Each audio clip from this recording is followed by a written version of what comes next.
Assalamualaikum warahmatullahi wabarakatuh. Alhamdulillah, salatu wassalamu ala rasulillah, amma ba'd.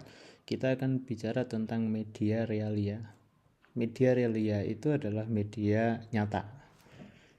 Nah, jadi ada satu ungkapan, cara yang terbagus untuk belajar itu adalah ke dunia nyata.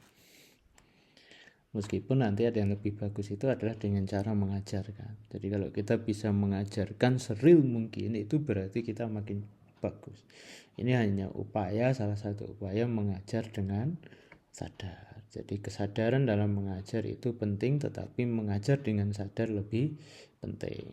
Media realia itu adalah alat bantu visual dalam pembelajaran yang berfungsi memberikan pengalaman langsung. Kata kuncinya adalah direct experience. Jadi kata kuncinya adalah pengalaman langsung anak. Jadi anak lihat itu dengan benda nyata yang ada di sekeliling kita, atau perlu kita pergi ke tempat yang jauh. Itu media realia. Nah, contoh jenis media realia adalah benda nyata, tumbuhan untuk mempelajari fotosintesis, bola untuk mempelajari gelak parabola, cacing untuk mempelajari pembelahan diri, dan seterusnya. Atau benda nyata yang telah dimodifikasi, alat peraga sains, contohnya roket air dari botol, juga miniatur gunung berapi, globe, nah seperti itu. Nah, atau dengan spesimen, sampel dari suatu benda yang mewakili karakteristik suatu kelompok, contohnya seekor kupu-kupu yang mewakili spesies tertentu. Nah, ini jenis-jenis media realia. Nah, kalau kita lihat di tabel samping, itu ya, itu contohnya hukum tajwid, itu tali dengan biji tasbih, memvisualisasi mat, nah gitu ya, itu dengan biji tasbih. Jadi biji tasbih itu dengan tali ya, tasbih lah itu ya. Tasbih itu kalau pendek ya satu biji. Nah, kalau mat ya misalkan 4 ya, berarti tasbihnya 4 gitu ya, bijinya 4.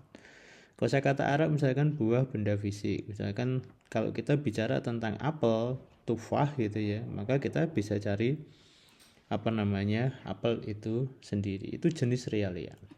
Mekanisme kerja media realia adalah stimulasi multisensori. Realia mengaktifkan indera penglihatan, pendengaran, peraba, sehingga memperkuat koneksi saraf untuk memori jangka panjang. Nah, prinsip dual coding theory. Nah, atau reduksi cognitive load. Objek fisik mengurangi beban kognitif saat memahami konsep kompleks. Jadi kalau kita misalkan ya, pembelahan itu kan mikir-mikir cara belahnya kayak apa gitu. Tapi kalau kita lihat bendanya asli, si cacing ini membelah, itu kan ya sudah, itu real gitu ya. Kita nggak usah mikir lagi. Pembelahannya kan, jenis-jenis pembelahan kan banyak gitu. Kalau hanya visualisasi teoritis itu ya kita bisa pembelahan yang ya itu membelah juga, tetapi bukan seperti itu bentuk pembelahan cacing kan gitu. Jadi ini menyederhanakan. Jadi atau bahasa yang lain adalah membuang, reduksi cognitive load. Kemudian media realia itu efektif dalam peningkatan hasil belajar kognitif. Penggunaan media realia pada materi sains menunjukkan peningkatan signifikansi hasil belajar.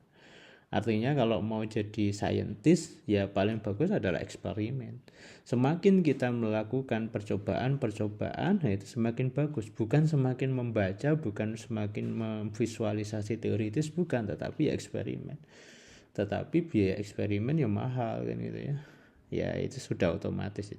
Kemudian penguatan pemahaman kontekstual, penggunaan benda nyata, air, es batu untuk menjelaskan ayat dalam siklus air.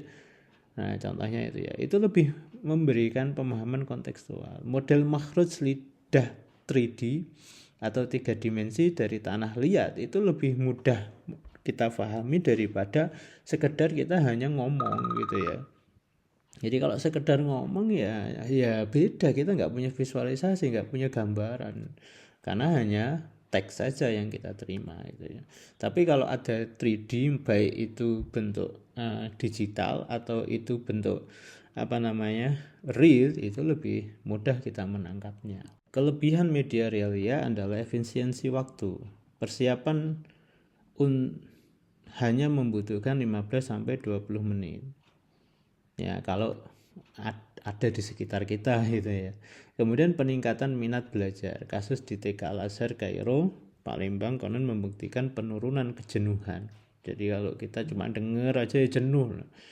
Wong kita itu punya sensor banyak ya, punya indera banyak, yang dipakai cuma telinga aja itu ya misalnya ngantuk ya sudah. Makanya banyak yang dengerin sambil pegang HP itu. Karena kita punya indera banyak. Apalagi kenapa kok muncul hari ini multimedia? Kenapa kok muncul hari ini AI? Maka generasi hari ini memungkinkan untuk multimedia katanya. Jadi multitasking hari ini itu lebih mudah dibanding yang dulu. Meskipun para pakar produktivitas itu mengatakan multitasking itu tidak produktif. Tetapi kemampuan anak hari ini untuk multitasking itu lebih tinggi dibandingkan yang dulu. Ya, itu kuasa ilahi gitu ya.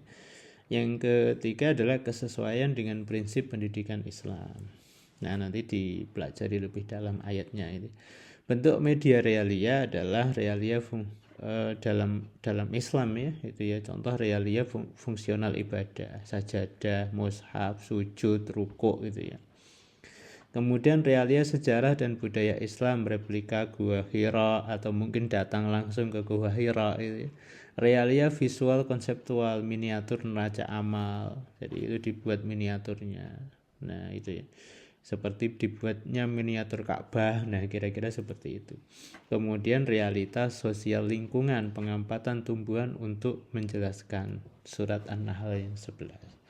Nah, dan contoh yang lain bisa kita explore, kita diskusikan di kelas, kita buat satu media yang bagus, kemudian kita ajarkan pada anak kita dalam bentuk tafsir. Itu sangat menarik sekali. Ya, hari ini tafsir itu masih dalam sering bentuknya ceramah. Nah, kita mencoba masuk ke wilayah yang belum dimasuki oleh orang lain. Nah, semoga ini bisa menjadi inspirasi bagi diri saya dan bagi Anda sekalian. Kita tutup dan kita perdalam di dalam diskusi. Subhanakallahumma bihamdika asyhadu an la ilaha illa anta astaghfiruka wa atubu ilaik. Assalamualaikum warahmatullahi wabarakatuh.